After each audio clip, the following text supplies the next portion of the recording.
How to send money on Chime to anyone, even non-Chime users.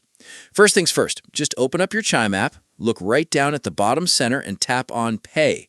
Now, if your friend is sitting right next to you, a neat little shortcut is this square QR code icon right up here at the top left. They can scan that to make things instant. But for today, we're going to use the traditional route, so you know how to send it to someone who's far away. Before we type in any numbers, let's address the elephant in the room. How does a non-Chime user actually get the cash? If you scroll down, right here, Chime lays it out beautifully. You just send the money using their email or phone number. Chime shoots them a secure link, they plug in their own regular debit card details, and the money drops right in. Oh, and the best part? It is 100% fee-free for both of you.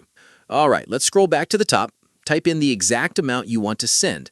For this example, let's do 20 bucks. Once your amount is in, tap that big dark green Pay button. If this is your first time doing this, a pop-up might ask to access your contacts. For this tutorial, we're not going to grant permission, so we can just move past that screen. Right up here at the top is your search bar. You can type in their phone number, their email, or their Chime sign if they happen to have one.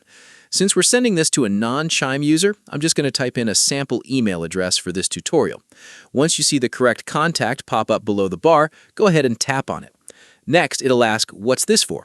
It's always smart to add a note so your friend knows what the random link is. I'll just type in lunch and hit continue.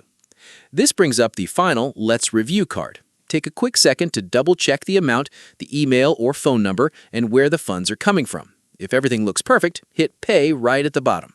And you're done on your end. Chime is instantly sending them an email or text with that link.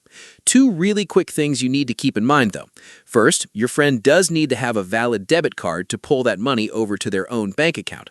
Second, if they're forgetful and don't claim the money after a certain period of time, don't worry. Chime automatically safely drops that money right back into your account.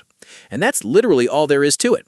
If you use Cash App instead and want to know how to move your funds over there, click right here to watch my step-by-step guide on how to transfer money from Chime to Cash App. Catch you guys over there.